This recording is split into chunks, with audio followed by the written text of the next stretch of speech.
السلام عليكم يا أصدقاء، كيف حالكم؟ سوف نكمل حديثنا عن الرواية في طنجة بعد محمد شكري، وكما وعدتكم في الحلقة السابقة سوف نتحدث في هذه الحلقة عن مرحلة القاع. هذه المرحلة التي هناك من يسميها بالهامش، وهناك من يسميها بالحياة الكلبية، وهناك من يسميها حياة المهمشين أو المنسيين، وهناك من يسميها بالصعلكة، وهناك من يدعوها بمرحلة المجون، وهناك من يدعوها بالمنبوذين. نحن نفضل استعمال مصطلح القاع. فكما يقول محمد شكري: التاريخ ليس للمهمشين والمنسيين، ولكنه وجد للملوك والرؤساء والمشاهير وكبار القوم. أما الرواية فهي التي تؤرخ للمهمش والمنسي، وهذا أحد أهم أدوار الرواية. مرحلة القاع تبدأ بوصول محمد شكري في سن 7 إلى مدينة طنجة، وبالضبط سنة 1942. ومن عجيب الصدف أنه بعد سنة من هذا الوصول ومن هذه الهجرة وصلت القوات الأمريكية إلى مدينة طنجة، وانضمت الولايات المتحدة الأمريكية إلى الإدارة الدولية لمنطقة طنجة الدولية. وبعدها توافدت الوفود الأمريكية والجاليات الأمريكية إما لزيارة طنجة أو للإقامة بها. هذه الجالية التي ستساهم في شخص أحد أفرادها، ونقصدنا بالذكر بول بولز، في نشأة وتطور الرواية بمدينة طنجة في شخص أحد مهمشيها، ألا وهو محمد شكري. عفوا. مرحلة القاع هي مرحلة الطفولة المغتصبة لمحمد شكري، والشباب الذي سرقت منه زهرته وعذوبته.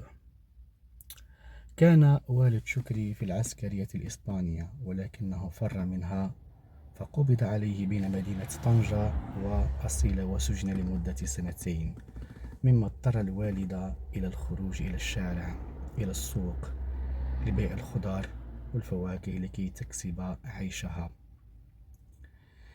وهذا أيضا دفع الصبي كذلك محمد شكري إلى أن يخرج بدور إلى الشارع لكي يكسب عيشه بعيدا هو كذلك.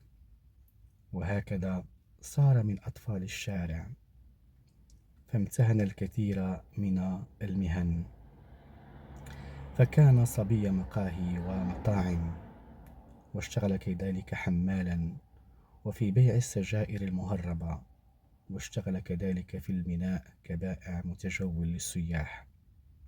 واستمرت حياته كذلك حتى بلغ سن 20.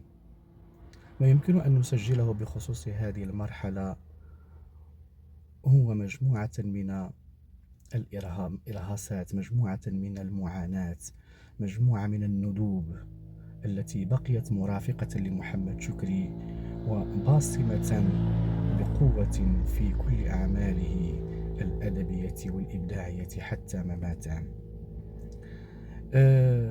نسجل هذه الندوب الغير الملتئمة والتي لم يكن الزمن كفيلا بنسيانها. أولا، جرح الهجرة والخروج من الدار نحو وجهة أو نحو فردوس موهوم. كذلك موت الأخ بسبب أثناء الطريق، أثناء الهجرة، بسبب معاناة الجوع والوباء. كذلك جرح الأب المعنف للأم وللأبناء وللأسرة، الأب الجاهل. كذلك جرح الشارع، جرح العنصرية التي كان يعاني منها الريفيون. بسبب لغتهم وجهلهم بالعربية والدارجة المغربية. كذلك عنف الشارع كما قلنا الذي لا يرحم الطفولة ويستغلها أسوأ استغلال، سواء جسديا أو نفسيا أو جنسيا. كل هذه الندوب وكل هذه الجراح ستظل مرافقة لمحمد شكري وستظل في أعماله، فحتى أنه اشتهر بسيرته التي تتحدث بالضبط عن هذه المرحلة، مرحلة الطفولة المغتصبة، والطفولة التي كما يقول محمد شكري كانت طفولة مسروقة، سرقها منه ومن كل المغاربة الاستعمارين الفرنسي والإسباني. إذا هكذا نكون قد تحدثنا عن أهم ما يمكن أن يقال عن مرحلة القاع. أتمنى أن تكونوا قد استفدتم من هذه الحلقة. سوف نتحدث في الحلقة المقبلة عن فترة التنوير. انتظروني في الحلقة المقبلة. شكرا لكم وإلى اللقاء.